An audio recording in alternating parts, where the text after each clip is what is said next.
What's up, guys? How's it going? Sorry I haven't really been posting videos here lately. I've been kind of on a little mini vacation. I went up to Marble Falls for the drag boat races this year and had an absolute awesome time. I got some awesome footage and I'm gonna play that for y'all in this video. But I did want to say something.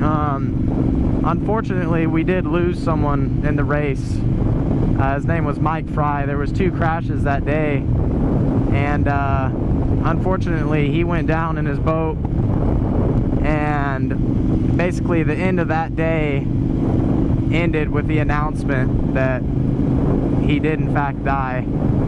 And it's really a bummer for it to go out like that. And you know, my thoughts go out to his family, and I really just want to dedicate this video to him and anyone who knew him. I'm not going to sit here and say that, you know, I knew him very well. In all honesty, I had never heard of Mike Fry, but he had a beautiful boat. This boat was incredibly fast. Apparently he was an awesome guy, and we lost him on Sunday morning. And so, Mike, this video's for you, man.